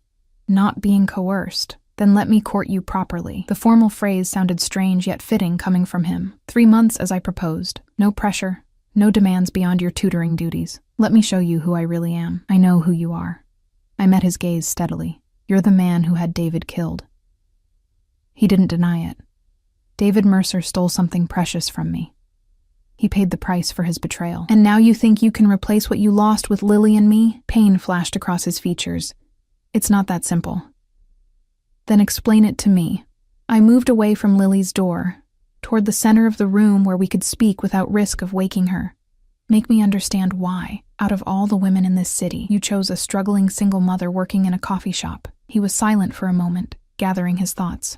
When he spoke, his voice was low, controlled. but with an undercurrent of emotion I hadn't heard before. The night I lost Sophia and her mother, I lost my faith in everything, in justice, in meaning, in the future. His gaze was distant, seeing ghosts. I functioned. I ran the family business. I played my role. But inside, there was nothing but rage and emptiness. He paced to the window and back, energy radiating from him like heat. When I walked into that cafe 3 nights ago, I wasn't looking for you. I was meeting someone about a business matter. But then I saw you, exhausted, defiant, beautiful, despite everything life had thrown at you. His eyes locked with mine, and for the first time in a year, I felt something break through the numbness. Attraction? I suggested skeptically. Recognition. He stepped closer. I recognized something in you, Emma. A strength that matched my own, a determination to protect what's yours, no matter the cost. Another step, bringing him within arm's reach. When I learned who you were, that David had abandoned you pregnant and alone, it felt like the universe was offering a chance to balance the scales, to right a wrong. By what? Taking us as compensation? By protecting you the way I failed to protect them. Intensity blazed in his gray eyes. By giving your daughter the future that was stolen from Sophia. By making something good come from tragedy. The raw honesty in his voice was more persuasive than any smooth seduction could have been. It painted a picture of a man driven not just by grief, but by a desperate need for redemption. And if I say no? I asked softly. If I take Lily and walk away? His expression darkened. Don't. Just that. One word, laden with equal parts threat and plea. I reached into my pocket and pulled out the gold bracelet. You can't buy us, Alexander. Not with jewelry, not with clothes, not with promises of security. He looked at the bracelet in my palm, then back at my face. That belonged to my grandmother. It's been passed down through generations of Vegas women. His voice was carefully controlled. It wasn't meant as a bribe. What was it meant as? A welcome, an initiation. He hesitated, then added softly, a beginning. I closed my fingers around the bracelet. I can't accept it. Not now. Not until I know. Know what? If I can trust you. The admission cost me, but it was true. If whatever this is between us is real, or just your grief looking for an outlet. For a long moment he was silent, studying me with those intense gray eyes. Then to my surprise he nodded, fair enough. He took a step back, creating space between us. 3 months, Emma. No pressure, no demands beyond your teaching duties. Get to know me. The real me. Not just what you've heard or assumed. His lips curved in a slight smile. If after that you still want to leave, I'll let you go. Both of us, I clarified. Me and Lily. Pain flashed across his features, but he nodded again. Both of you. He moved toward the door, then paused. But I think you'll stay. Why? His smile was confident, bordering on arrogant, because underneath all that caution and fear, you feel it too. This connection between us. He opened the door. Good night, Emma. After he left, I sank onto the edge of the bed, the gold bracelet heavy in my palm. He was right about one thing. There was a connection between us, something electric and dangerous and completely unexpected. The question was whether I dared explore it, knowing what he was capable of, knowing that the path he offered, however tempting, might well be a gilded cage from which there would be no escape. I placed the bracelet on the nightstand and went to check on Lily one more time. In sleep, she looked so innocent, so vulnerable. I'd do anything to protect her, even if that meant protecting her from the very man who offered us safety. 3 months, he'd said. 3 months to decide our future. As I prepared for bed, I wondered if I'd already made my choice the moment I'd agreed to come to this house. If the trap had already sprung closed around us, gold-plated and velvet-lined though it might be. Morning arrived with golden light streaming through windows I'd forgotten to close. For a moment, disoriented by the unfamiliar luxury surrounding me, I didn't remember where I was. Then reality crashed back. The Vegas, Alexander's proposal, the bargain I'd struck. 3 months. I slipped from bed and checked on Lily, who still slept peacefully. Bruno clutched to her chest. The gold bracelet remained where I'd left it on the nightstand, catching the morning light. After showering in the palatial bathroom, I examined the closet filled with clothes in my size. Choosing the most modest option, dark slacks and a simple blouse, I dressed quickly, feeling like an imposter in someone else's life. A soft knock at the door announced Mrs. Diaz, bearing a breakfast tray. "Good morning, Ms. Banks." Her smile was warm, genuine. "Mr. Vega thought you might prefer breakfast in your room this morning." The tray held croissants, fresh fruit, yogurt, and coffee that smelled heavenly. "Thank you." Is Mr. Vega downstairs?" "He left early for a business meeting in the city. Ms. Alexandra is with the children in the breakfast room if you'd like to join them once Miss Lily is awake." After she left, I sipped the coffee, perfectly prepared with just the right amount of cream, and contemplated my situation in the clear light of day. I was in the home of a man who had, by his own admission, ordered the death of my daughter's father, a man who had manipulated me, threatened me, and then proposed marriage in the span of 3 days, a man whose family operated outside the law, wielding power through fear and violence. And yet, there was more to Alexander Vega than the cold-blooded mafia boss. I'd seen glimpses of vulnerability, of genuine pain. His grief for Sophia and her mother was real. His affection for his niece and nephew seemed sincere, and when he looked at me, there was something beyond desire in his eyes. A hunger for connection, for redemption, that matched an emptiness in my own soul I'd tried to ignore. Lily stirred, her small voice calling, "Mama." I moved to her room, smiling as she rubbed sleep from her eyes. "Good morning, baby. Where's Bruno?" She looked around frantically until she located the teddy bear that had fallen to the floor. "Right here." I handed him to her. "Are you hungry?" Mrs. Diaz brought breakfast. As she ate, chattering about the games she wanted to play with Isabella today, I made a decision. I would stay. For now. Not just for the financial security, but to understand what Alexander Vega truly wanted from us, whether redemption was possible for a man like him, whether the connection between us was real or merely a product of grief and desperation on both sides. And if, at the end of 3 months, I still felt unsafe, if Alexander proved to be the monster his reputation suggested, I would take Lily and disappear.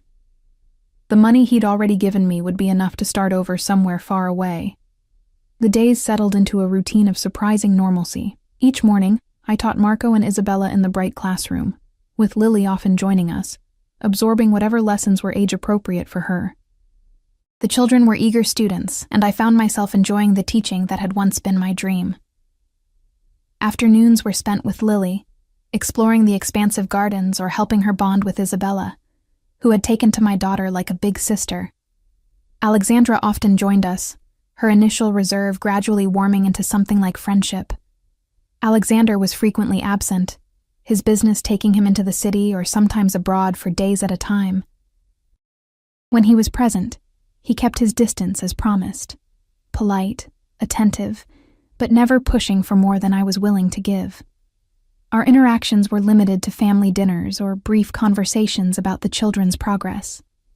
Yet, I felt his eyes on me constantly, tracking my movements, gauging my reactions, and despite my best intentions, I found myself looking for him too, noting when he entered a room, cataloging the rare smiles that transformed his severe features, observing the gentle way he listened to the children's stories.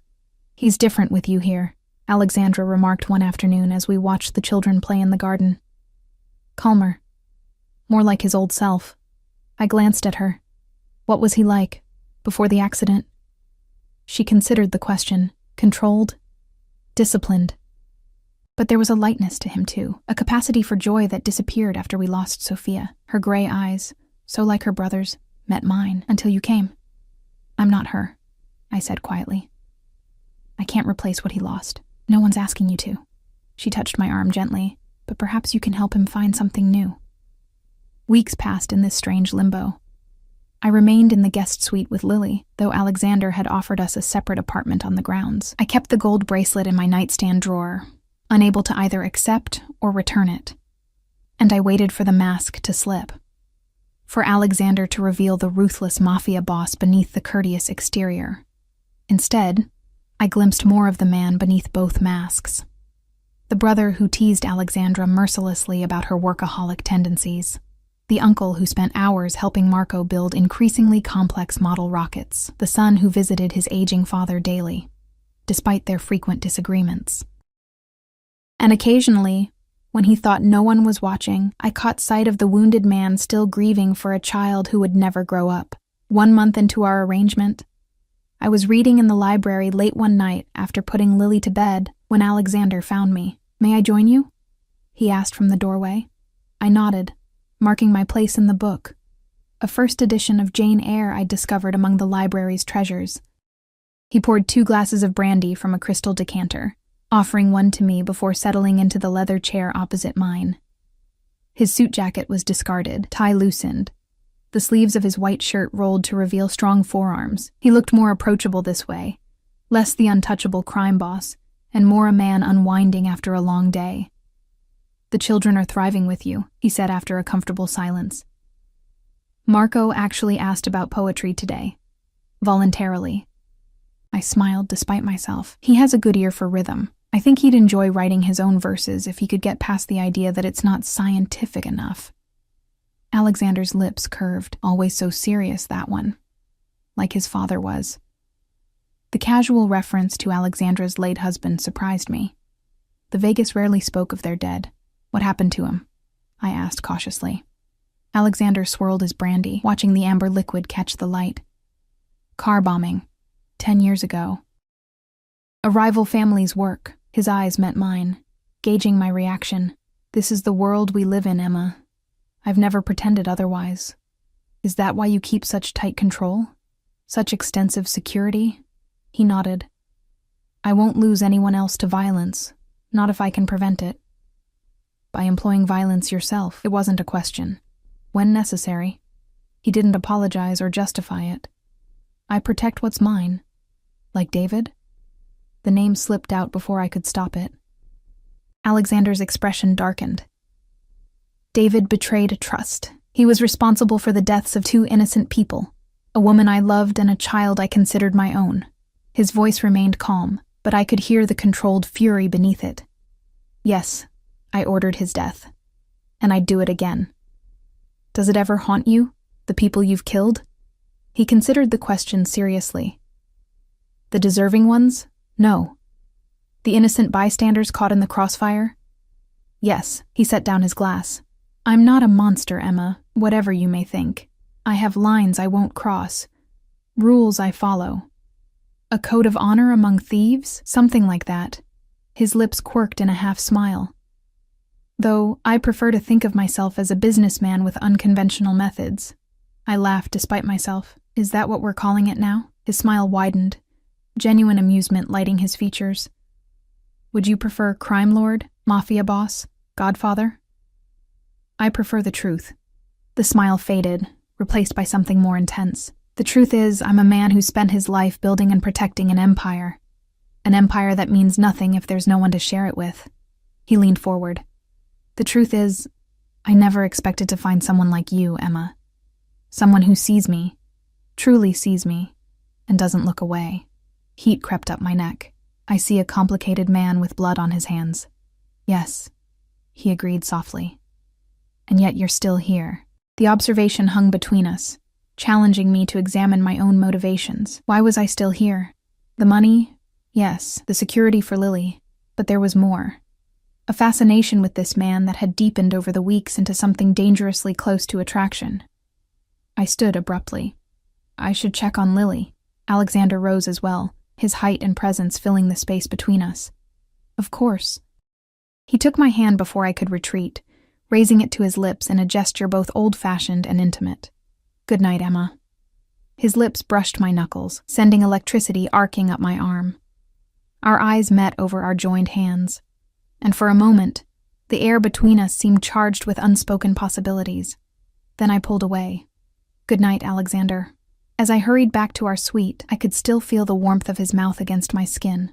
The following weekend, Alexander announced a family outing, a picnic at a private lake owned by the Vegas, a short drive from the main house. The children were ecstatic, and even Alexandra seemed pleased by the prospect of a day away from work. The day dawned clear and warm for early autumn. We drove in 2 cars, Alexandra with the children in one, Alexander and I in another. It was the first time we'd been truly alone together since that night in the library. He drove himself, dismissing the usual bodyguards except for 2 who followed discreetly in a separate vehicle. Behind the wheel of the sleek sports car, he looked relaxed, one hand guiding the steering wheel with casual confidence, the other resting on the console between us. "I thought this might be good for Lily," he said as we wound through the countryside, "to see more of the world beyond the estate." I glanced at him, surprised by his consideration. "Thank you." "She's been asking about the playground at her old preschool. We could enroll her at Westview Academy with Marco and Isabella," he suggested. "They have an excellent program for her age group."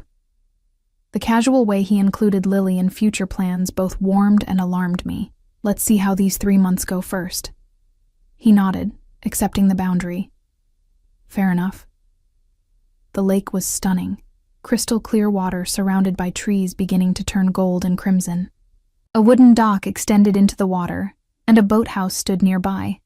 A short distance from the shore, a pavilion had been set up with tables, comfortable seating, and what appeared to be a complete outdoor kitchen. "This is beautiful," I admitted as we parked beside Alexandra's car. Alexander's expression softened as he watched the children race toward the water's edge. "I spent my summers here as a boy, learning to swim, to fish, to sail." His eyes took on a faraway look.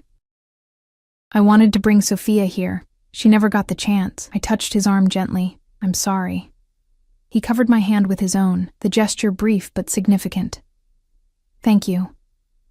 The day unfolded with surprising ease. The children played at the water's edge under Alexandra's watchful eye, while Alexander grilled steaks on an outdoor fire. I helped prepare a salad, feeling almost normal in this domestic scene, as if we were just a regular family enjoying a weekend outing. After lunch, Alexander taught Lily to skip stones across the water's surface, his large hands guiding her small ones with gentle patience. Watching them together, her dark curls contrasting with his taller frame as he knelt beside her, sent a confusing mixture of warmth and wariness through me. "He's good with her," Alexandra observed, joining me on the pavilion's edge. "Yes," I couldn't deny it. "She's starting to adore him. And you?" Her perceptive gaze studied my face. "How do you feel about my brother after these weeks together?" I hesitated, uncertain how to articulate the complex emotions Alexander evoked in me. "I'm less afraid of him. That's a start." She smiled faintly. "He's less afraid too, you know." "Alexander? Afraid?" The concept seemed absurd for a man who radiated such confidence and power. "Of loving again." She watched her brother laugh at something Lily said, his usually guarded expression open and warm. "Of losing again." Before I could respond, Marco called Alexandra to see a fish he'd caught and released. I remained alone, contemplating her words as I watched Alexander with my daughter. Could I love a man like him, with his violent past, his dangerous present, his possessive nature? More importantly, should I? What would it mean for Lily to grow up in his world, with its undercurrents of threat and power? Yet there was goodness in him too. A capacity for tenderness I'd witnessed not just with Lily, but with all the children, with his sister, even with the staff who served his family. A code that, while outside the law, still governed his actions with a certain twisted integrity. Late in the afternoon, as shadows lengthened across the lake, Alexander suggested we take the small sailboat out. Marco and Isabella were busy building an elaborate sandcastle with Alexandra, and Lily had fallen asleep on a lounge chair after her exciting day. "Just for a short sail," he promised. "We'll stay within sight of shore." I hesitated, then nodded. "All right." Alexandra gave me a meaningful look as Alexander helped me into the boat, but said nothing. Out on the water, with Alexander handling the sail with practiced ease, a peaceful silence descended between us. The gentle rocking of the boat, the whisper of wind, the late afternoon sun casting everything in golden light. It was like being transported to another world, far from the complications of reality. "I learned to sail when I was Marco's age," Alexander said, adjusting the rigging. "My father believed it built character. Did it?" He smiled. "It taught me patience, at least." and respect for forces beyond my control. Not something you encounter often in your line of work. More often than you might think. He guided the boat into a gentle turn. In business, any business, you have to recognize which elements you can control and which you can't. And when you can't control something, his eyes met mine. You adapt. You find another way to get what you want. The intensity of his gaze sent heat spreading through me. I looked away, focusing on the shoreline where Alexandra now sat with all 3 children around her, apparently telling them a story. They look happy, I observed. They are. Alexander followed my gaze. We could be too, Emma. The simple declaration hung between us. Not a demand or manipulation this time, but an offering. A possibility. Alexander, I began, unsure what to say. You don't have to answer now. He guided the boat back toward the dock with smooth efficiency. We still have 2 months of our agreement left. But as he helped me from the boat, his hand warm and strong around mine, I wondered if I would need that long to decide. Something had shifted between us during these weeks together, a tentative trust building despite my reservations, a connection deepening despite my caution. That night, after we returned to the mansion and I tucked an exhausted Lily into bed, I found the gold bracelet in my nightstand drawer. I held it in my palm, feeling its weight, the weight of history, of family, of belonging. On impulse, I slipped it onto my wrist. It fit perfectly, as if made for me. I stared at it in the moonlight streaming through my window, knowing what accepting it would mean. A soft knock at my door startled me. I opened it to find Alexander, still dressed but with his tie removed, his collar unbuttoned. I wanted to thank you, he said, his voice low to avoid waking Lily, for today. For giving us, a chance. Then his gaze dropped to my wrist, where the gold bracelet gleamed. Something flared in his eyes, hope, triumph, desire. Emma. Just my name, but filled with meaning. I should have removed the bracelet, explained that I was just trying it on, that I hadn't made any decisions yet. Instead, I stepped back from the doorway. An invitation. Alexander entered slowly, closing the door behind him with a soft click. For a moment, we stood facing each other in the dimly lit room, the air between us charged with anticipation and uncertainty. I haven't decided yet, I said softly. About staying. About us. I know. He reached out, his fingers tracing the bracelet on my wrist, then continuing up my arm in a touch so light it made me shiver. But you're considering it. Yes, I admitted. His hand moved to cup my face, thumb brushing my cheekbone in a gentle caress. May I kiss you, Emma? The question, so formal, so respectful, undid me. In this moment, he wasn't the mafia boss who had threatened and manipulated me. He was just a man, asking permission, giving me choice. I nodded, unable to form words past the tightness in my throat. He leaned down slowly, giving me every opportunity to pull away. His lips met mine with unexpected gentleness. A question, not a demand. I responded hesitantly at first, then with growing certainty, my hands rising to rest on his chest, feeling his heart race beneath my palms.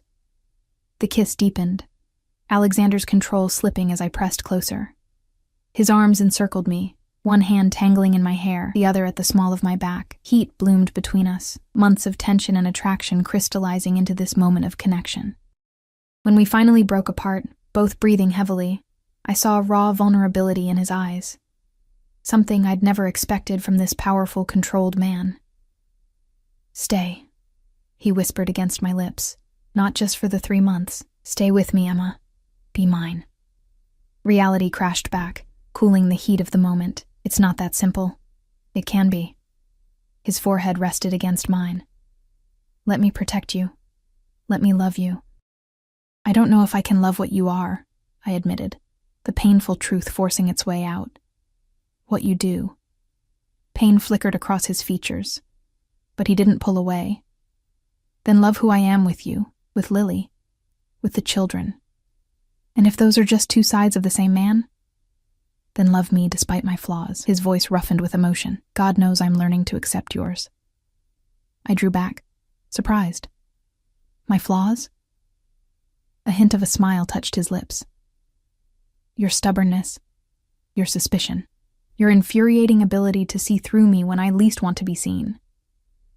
Despite everything, I found myself smiling back. Those sound like complaints, not acceptance. I never said loving you would be easy. His hand cupped my cheek again, just worth it. The sincerity in his voice, in his eyes, broke through the last of my defenses. This dangerous, complicated man had somehow found his way past my carefully constructed walls, and God help me, I wanted to let him stay there. I need time, I whispered. You have it. He kissed me again, briefly, but with intensity, however long it takes. As he turned to leave, I caught his hand. Stay. The word was out before I could reconsider. Just to sleep. Lily is here, and I'm not ready for... I know. He interlaced our fingers. Just sleep. That night, lying in Alexander's arms, feeling his heartbeat steady beneath my cheek, I allowed myself to imagine a future with this man. A future where his protection extended to us, rather than imprisoned us. Where Lily grew up surrounded by family, by love, by security I could never provide alone. A future where I accepted both sides of Alexander Vega, the ruthless protector and the tender lover, and found a way to reconcile them in my heart. The remaining weeks of our 3-month agreement passed in a new state of cautious courtship. Alexander was patient, never pushing for more than I was ready to give. Our evenings often ended with him in my bed, holding me through the night, our physical relationship progressing gradually as trust built between us. Lily bloomed under the attention of the entire Vega family. She and Isabella became inseparable, and even Sirius Marco appointed himself her protector and teacher. Alexandra taught her Italian lullabies, and Vincenzo, once he realized I was genuinely considering becoming part of the family, shared stories of the old country, of family traditions that stretched back generations. 2 weeks before our agreed deadline, Alexander took me into the city for dinner, our first real date outside the mansion grounds. We dined in a private room at an exclusive restaurant, where the staff treated him with a mixture of respect and fear that reminded me sharply of who he was beyond the walls of our developing relationship. "Does it bother you?" he asked, noting my observation of the maitre d's deference. "How people respond to me. It reminds me of the reality of your world," I answered honestly. He nodded, accepting this. "A world I want to share with you, not the darkness, but the protection it provides, the opportunities it creates. For Lily? For both of you." He reached across the table, taking my hand. The gold bracelet gleamed on my wrist, now a permanent fixture. "I want to build something lasting, Emma. A legacy beyond power and fear. With me. Only with you." His gray eyes held mine with an intensity that still made my breath catch. "I've lived in shadows all my life. You bring light." After dinner, instead of returning directly to the mansion, Alexander directed his driver to a different part of the city, an upscale residential neighborhood of brownstones and tree-lined streets. "Where are we going?" I asked, as the car pulled up before an elegant townhouse. "I want to show you something." The townhouse was magnificent, 4 stories of classic architecture updated with modern amenities. Alexander guided me through rooms filled with tasteful furnishings, state-of-the-art technology discreetly integrated into historical charm. On the 3rd floor, he opened a door to reveal a bedroom decorated in soft pinks and purples, with a canopy bed sized for a small child, and bookshelves filled with children's titles. "For Lily," he explained, watching my face. Adjacent to it was a larger bedroom done in serene blues and creams, with a king-sized bed and windows overlooking a private garden. "And for us," he added softly, "if you choose to stay." I turned to him, understanding dawning. "This is what you meant by living arrangements. Not the mansion, but this?" He nodded. "A home of our own, close enough to the estate for security, for the children to play together, but separate, private. Our own life," I murmured, running my hand along the bedroom's doorframe. "Yes." He stepped closer, his expression earnest. "I know my world frightens you, Emma. I know you worry about what it would mean for Lily to grow up in it. This would be our sanctuary, a place where we can just be a family, away from the business. Can those worlds truly be separated? Not entirely, he admitted. But I can keep the darkness away from our home, from our children. The casual inclusion of future children, our children, sent a flutter through me. I'd never considered having more children after Lily, had thought that dream died when David abandoned us. But with Alexander, the possibility suddenly seemed real, desirable even. It's beautiful, I said, turning to face him fully. All of it, but you're still unsure. He cupped my face in his hands. I understand. You have 1 more week to decide, as we agreed. But standing in that beautiful townhouse, imagining the life we could build there, I realized I'd already made my choice. Had been making it gradually over these months together. I don't need another week, I said softly. Alexander went very still, his eyes searching mine. Emma? I'll stay. The words felt right as I spoke them. Lily and I will stay with you. Joy transformed his face, making him look younger, lighter. You're certain? As certain as I can be. I placed my hands over his where they still cradled my face. I can't promise to love everything about your world, Alexander, but I do love who you are with me. With Lily, the man who teaches her to skip stones and reads her bedtime stories and looks at me like I'm the answer to a question you've been asking your whole life. You are, he whispered, drawing me closer. You've brought me back to life, Emma. You and Lily both. Promise me something, I said, holding his gaze. Promise me you'll always keep the darkness away from her, that she'll never have to see that side of you. I swear it. His voice was solemn, a vow more binding than any contract. On everything I hold sacred, I will protect her from that world. And us? This connection between us? Is it real, Alexander? Or is it still about replacing what you lost? Pain flickered in his eyes, but he answered truthfully. It began that way. I won't lie to you. But now? He shook his head. No. What I feel for you has nothing to do with the past. You're not a replacement, Emma. You're a revelation. He kissed me then, pouring all his passion and promise into the connection between us. I responded with equal fervor, finally allowing myself to embrace the future he offered. Complicated, dangerous, but filled with a love so fierce it could either destroy or redeem us both. 6 months later, I stood in the garden of the Vega estate, watching as Lily chased butterflies with Isabella. Marco sat nearby, reading a book, but glancing up occasionally to ensure the younger children didn't wander too far. We'd moved into the townhouse a month after my decision to stay, creating a home that balanced the luxury Alexander insisted upon, with the warmth and simplicity I valued. I continued tutoring the children, finding fulfillment in the career I'd once abandoned. Alexander had kept his promise, keeping his business separate from our family life, never bringing the darker aspects of his world into our home. I knew they existed, knew that his power still stemmed from sources I could never fully condone. But I'd made my choice to love the man in his entirety, even the parts that remained in shadow. Penny for your thoughts? Alexander's voice came from behind me, his arms circling my waist as he pulled me against his chest. Just watching the children, I said, leaning into his embrace. They grow so fast. His hand splayed possessively over my abdomen, where the faintest curve had just begun to show. Soon there will be 1 more to watch. The pregnancy had been unexpected, but welcomed with joy by both of us. A son, according to the latest ultrasound. A child who would bridge our worlds completely. Born of the love that had grown between us against all odds. Have you thought more about names? He asked, his breath warm against my ear. I was thinking Antonio, I suggested. After your grandfather. I felt rather than saw his smile. Father would approve. And you? He turned me in his arms, his gray eyes, once so intimidating, now filled with a love that still took my breath away. I approve of anything that makes you happy, Mia Cara. You make me happy, I said simply. Despite everything, despite who you are and what you do. You make me happy, Alexander. And you've given me a second chance at life. He kissed me gently. At family. At love. Across the garden, Lily spotted us and came running, her dark curls bouncing, the gold bracelet, sized down to fit her small wrist, catching the sunlight. Papa!